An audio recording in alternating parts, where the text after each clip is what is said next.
Hello everybody, it's Jenny. Welcome to my channel. This is on Reality TV Breakdown, where I break down many different reality TV shows that I like to watch. If you're interested in Sister Wives at all, please go to my other channel, which is called Senior Perspective on Sister Wives. This channel has other reality shows, and we are starting Seeking Sister Wives. Shockingly, we are in season 5. I thought this was about maybe season 3. I can't believe there have been 4 full seasons already. But we are starting season 5. Now, you do not need to have seen seasons 1 through 4 because we are following a family. Some of the families are the same, some of them are new. These are all families that are interested in polygamy and are seeking to find a sister wife to join their family. They all go about in very different ways. They're not all from the AUB church. They're not all from the Mormon church even. Some of them just believe in the concept of polygamy and have no religious background whatsoever. So they really come from different angles. And we have a new family this time. It appears that they are looking for a sister wife to join both of them because the wife is bisexual. I don't know how that's going to work. I don't know if it's going to be a threesome. I don't know if it's going to be individual swapping. I don't know. But it's going to be a very different season. The first family is a family that we've seen before. This family, I believe, premiered last season. And it's an odd one. So last season we saw Nick, and he had 2 wives. They were Jennifer and April.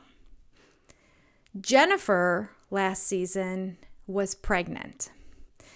The 2 wives and Nick were seeking another wife. I don't remember how they found him, but I do believe that Nick was involved with it.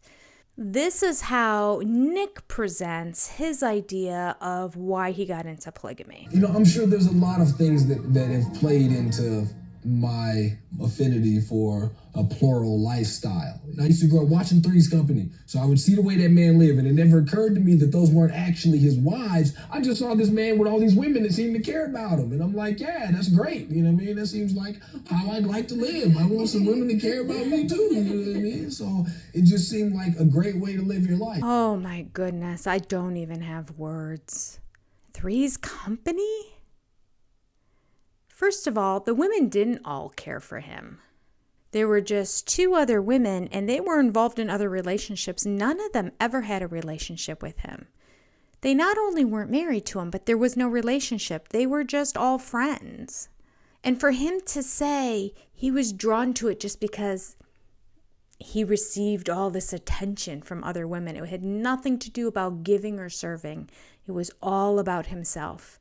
Not a fan of Nick at all. We saw, just to give you some back history, last season on the episode that he stays home. He doesn't work. His wives work. They bring in the money. And why does he not work? Because he's busy philosophizing and learning. He had books that he claimed were on quantum physics. And he just believes on being a thirst of knowledge. And when the wives would come home at the end of working all day, he would share this knowledge with them. And in the video clip, of course, he's spewing all this quantum physics stuff, which they had no idea what he was talking about. And quite frankly, I think he had no idea what he was talking about. This is very much a Cody Brown, where you just learn some quick information and spew it out to make yourself sound intelligent. This is Nick. Nick is the Black Cody. Not a fan of Nick. Too much PTSD from season 18 of Cody Brown. And to give you a little more back history, Danielle, the new wife, was married into the family last year. So now he has the 3 wives. Jennifer had her baby. It's Vera. And Nick watches the baby. He's the stay-at-home dad while the wives all go to work. Now I guess he can justify his existence for being home and not working.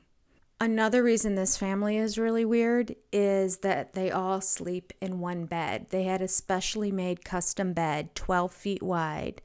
So he and all 3 wives, and now the baby, all sleep in the same bed. Nothing happens in the bed. When interactions want to occur, they go to the boom boom room, a separate bed in another room for conjugal visits. It's so bizarre. All right, now we move to a new couple. We're introduced to them for the first time this season. Their names are Ashley and Shane. Ashley and Shane, a nice looking young couple, looking for a sister wife to bring into the relationship. They show Ashley going and meeting another woman, which is the general premise of polygamy, is that either the two of them find somebody together or the female finds somebody. It's not supposed to be the man on the hunt for another woman. Again, there's really no rules because they're either all from different churches and many of them do not even attend church. They're just open and excited about the concept of polygamy. So we see Ashley go off and go bowling with this girl who apparently she's been on 3 or 4 dates with already.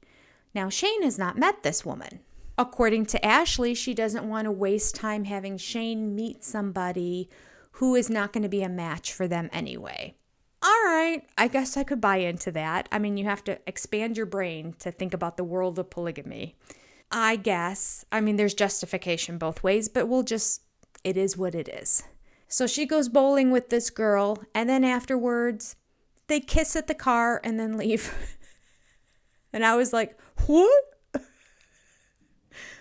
is when I first learned that Ashley's bisexual, and they're looking to have a polygamous relationship, but maybe not quite polygamy, because I believe Ashley's going to be involved with whoever the person is they bring into the relationship.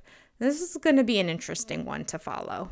I will say Shane comes across like he might be a bit of a pushover. Usually in these relationships, it looks like the female is I shouldn't say usually. Oftentimes, I see the women being subservient and a little bit of a pushover and a little bit meek and mild and willing to be submissive. That's not the situation here. Ashley wears the pants in the family, and Shane is not happy with the fact she's gone on 5 dates and he's still not met this woman. We'll see what happens with that one. Oh, I forgot to mention, Ashley and Shane have a small child that looks like it's about maybe 18 months to 2 years old, and she's pregnant with their second child. So she's going on this date with this other woman while she's very pregnant. Again, odd. The whole thing is odd. Let's go on. And this is Ashley and Shane explaining their view on polygamy. I think that we both think that we're just not monogamous people. I feel strongly that it's unfair to expect any one person to fulfill 100% of your needs. If it doesn't work for you, that's fine. If it's not what you want to do, that's fine. If you're a monogamous person, which the significant majority of our world is, that's fine. But for some people, it's just not the right fit. Okay, our next family, this is the most fascinating family to me. This family's been around for a couple seasons, maybe since the beginning. I can't even remember which were the original families, but this may have been one of them. This is the Merrifield family. This is Danielle and Garrick. Now, Danielle and Garrick have been married for a while. They have 2 boys. He is, I think, a general contractor. He does building. He built a big, beautiful home for their family. He built it with extra rooms for extra wives, but not necessarily like a plig house where they all had separate quarters. And that was kind of all happening last season.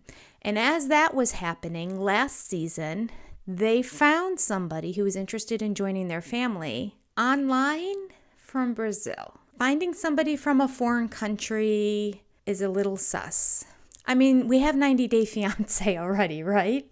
I mean, you have to question. So this Roberta, they showed on the show, they showed them going down to visit Roberta. She was trying to get a visa. She couldn't come into the country. COVID was interfering with the whole courting of Roberta. So the process was taking longer than usual, which I thought was great because maybe this will halt things back, right? Well, last season, in order to get Roberta a visa to come into the country, Garrick convinced Danielle they needed to divorce. so that way he could bring Roberta in on a wedding visa or something along that line, engagement visa, I don't know what they're called. And with tears in her eyes, just like Mary Brown on Sister Wives, with tears in her eyes, she's in court as the judge says to her, "Do you believe that your marriage is irrevocably damaged?" And she chokes out, "Yes, I do," crying. The court reporter brings over a box of tissues for her. Just like Mary Brown. I mean, the similarities are crazy. In my opinion, this is that classic example. Danielle is so submissive to Garrick that it's upsetting to watch. He has her convinced. It's like Jedi mind tricks with her. He talks really calmly and all that, and this is what we believe, this is what we think, right? This is what we believe God's leading us to do.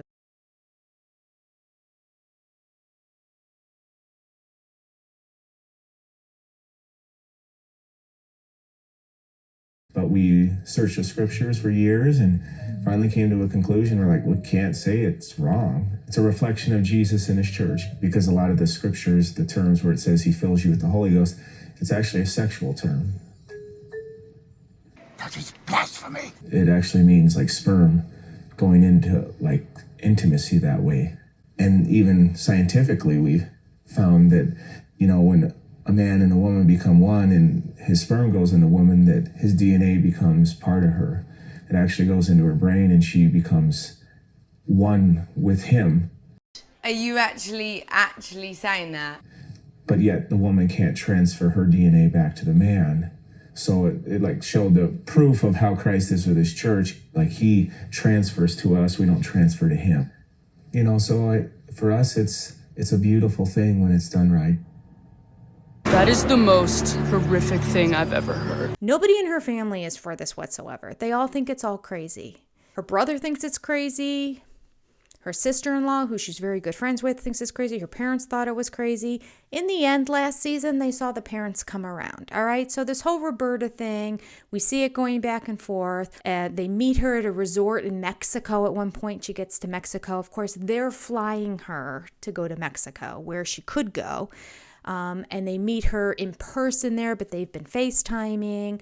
He has private time. They're not married or anything. This is not a religious thing, even though he claims the Bible's leading him to do this, but he's not part of a church that's saying this. This is just his own ideas in his mind. So he spends nights in another hotel room, and we're sitting there watching Danielle crying in her hotel room as her husband leaves to go sleep with Roberta in another room. It was just a mind-blowing season. They ended up giving Roberta thousands of dollars to help her with all kinds of stuff, medical expenses, things for her family. Roberta kept delaying buying the airline ticket to go to America, even though she was given all the money to do it. And eventually they started panicking. They're like, the visa's gonna run out. You have to do it soon. They went down to visit her at her home. In the end, Roberta lets the visa expire. She doesn't come to America. She says she needs to stay with her mom, which is what we saw as the writing on the wall the entire time. And they cut to a clip of Danielle crying like her husband passed away. Just a guttural reaction crying, which is such a dichotomy from the interviews that she did where she was so jealous of her. She loved her. She kept saying, I love her, and I think she's going to be a great sister wife. And the two of them did hang out and have fun as sisters. But Danielle could never get over the fact that he was sleeping with her. So it just seemed odd. But maybe all sister wives feel that way? What a rotten way to live a life. I don't know why you would embrace such a culture if you know that you're living on a daily basis of such guttural jealousy. But anyway, they both seemed very devastated when Roberta didn't make it to America. Cut to this season. Roberta is over. There's zero communication with her now. And they're moving on to find another sister wife. And they found one. Guess where she's from? Brazil. Again, same place Roberta was from. I mean, Talk about history repeating itself. She's like exactly like Roberta. Big boobs, skinny waist, taking all these fashion photos on Instagram. I mean, like, it is the exact same story again. Maybe this girl won't have any family ties that connect her to Brazil and she'll actually come to America. I don't know. In the talking heads, we do see Danielle say, it was so hurtful when the breakup happened. I really felt like we needed some time to heal. And then Garrick's like, yeah. But we started looking online and we found somebody. I was kind of on different pages a little bit at first. Garrick wanted to just dive back into dating right away. And I was like, maybe I should wait a little bit. But yeah, so we started dating again, and we ended up meeting a girl named Natalia. She's a sweetheart. She's a beautiful girl. She's a little younger. She's only 26. So anyway, I need to take back the fact that they were not involved in a church, because at one point Garrick did say, I was very hurt by it, and I was getting counseling from my pastor, and my pastor said you can't cry over spilt milk. As opposed to, well, this really wasn't the right thing to do to begin with. So I got the implication that the pastor's okay with a polygamous lifestyle, so he must be involved with a church that embraces polygamy. Oh, Garrick can't control himself, honestly. He cannot control himself. He could not sleep with this girl. You know what? Last season, this reminds me, after they did have Roberta, they started courting another sister wife, a third one, and Roberta was all jealous and all worked up, couldn't understand it. It's kind of like the last sister wife thing. Like, I didn't know there were going to be more. And Danielle's like, yes, this is our lifestyle. There's going to be more. Well, the third wife never ended up working out anyway. It wasn't a good match. That wife lived in California, I want to say, and I believe this family lives in Colorado. So I guess that's why they went back to Brazil. It started to work out. I mean, he was able to go down there and spend evenings with her at least a couple of times before it ended. Garrick's the worst, honestly. Is he worse than Nick? Yeah, I would say he is, because Garrick seems more slimy and slithery about. He feels like he's manipulating and conniving his wife, where I feel like Nick is very straightforward. He's sort of like, I'm a dick and I'm going to tell you I'm a dick. I just want wives that serve me and I want to stay home all day and I don't want to work. And I think that's a great situation. And they're like, we're cool with that. So it is what it is. Whereas Garrick is like, this is really what God's calling us to do, right? Right? And over again, Danielle always looks like, I don't know if I'm into this. Yeah. I just, my heart aches for Danielle. But she's going along with it again. Okay, we have a new family introduced that wasn't in past seasons. And this is Naeem and Naila. And their last name I'm not even going to attempt. They're Muslim. And they said they were married they've been married for 15 years and they're polygamists and they're seeking their sister wife. So but they don't show any sister wives and they don't talk about past sister wives. So by saying we're polygamists, I don't know if they're just saying that for the show because they're seeking their first sister wife. Like maybe in future episodes we'll get a little bit more information about that. So this is their explanation of what polygamy is or why they're in polygamy. Polygamy is part of Islam. We didn't come to this lifestyle because of our religion, but it made it easier for us. Really? Really? In Islam, every woman deserves a husband, and there may not be enough men to fulfill that need. I had no idea. Sami Allahu liman hamidah. So if there are women who do not have a husband and she needs to be supported, her children need a father, then it comes into that aspect of the building and the keeping the family units together. Okay, that's a very interesting explanation because That's very similar to Old Testament biblical times. This is when people had multiple wives back then too, because there were so many wars and fighting and deaths and whatnot. And it was the honorable thing to do, to take on your brother's wife or your, I don't know what the relations are, your cousin's wife or whatnot. They would bring in more wives because it was a dishonor to not have a husband. And also the husbands were the providers and the women weren't supposed to be working. So they couldn't support themselves back in biblical times. They were dependent on the husbands to provide for them. So it was the responsibility, when there were widows out there, to bring them into the family and have them be their wives as well. Apparently, this is a historical pattern or a tenet or something in Islam as well. Now, this is not true anymore. We don't have the tenet went away when the situation went away. And then eventually in Christianity, in the New Testament, it says one man and one woman, and so that was the end of polygamy. I'm not as read up on Islam. If you are, you can maybe share with me, but I find it interesting. I have never heard about polygamous Islamics or Muslims.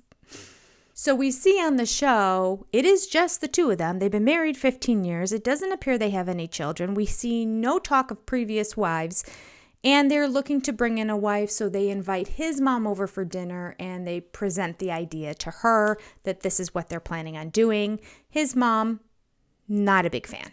In one of the talking head interviews, they did mention that they did start their marriage as a monogamous couple and that it was Nyla's idea to get into polygamy because she noticed that the more love and attention and support her husband got, the happier he is. So she presented the idea of bringing in another wife because she thought that would make him happy.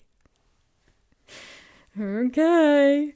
I don't know. I mean, I really like her, and she seems the most grounded out of all of the wives so far. So it kind of shocks me that this is her idea, and I'm afraid she's going to be shocked when it actually comes to fruition, if it does on the show. So we'll keep watching and see what happens. They are currently online dating somebody who lives in another state. They said she lives in Georgia. I don't know what state they live in, but the fact they pointed out Georgia, I didn't write down what state they lived in if they said it at the beginning. And I believe her name is Keisha. So yeah, so this dinner they're getting ready to show on the show is when Naeem's mom was coming over and they were going to share about Keisha. We go back to the home with Nick, April, Jennifer, and Danielle. And I'll share a picture of the bed as they're making the bed. They have that massive bed that I mentioned before.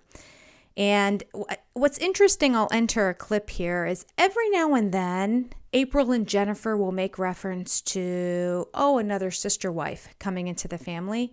Every time they do, wife number 3, Danielle, not happy.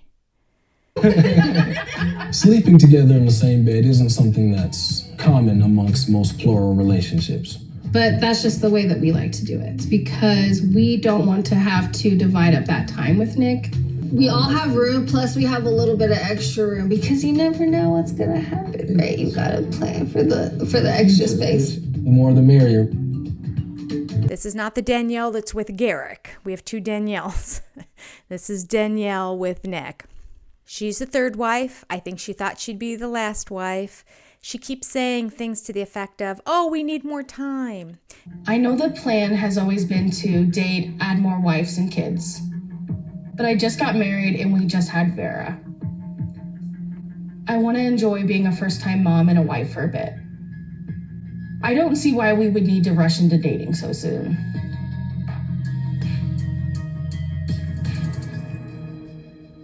Now, their relationship is very interesting in that Nick is not married to any of them. April and Jennifer married each other. So I'm guessing the marriage that we saw last season on the show was Danielle may be having a spiritual marriage with all of them, because I know the other wives were involved as well. But they're looking to eventually find another wife for Danielle to marry, so that there will be 2 sets of wives technically married to each other, bonding them to this family. Nick is independent and is not married to any of them. He can cut and run whenever he wants. This man, it's just a fascinating situation.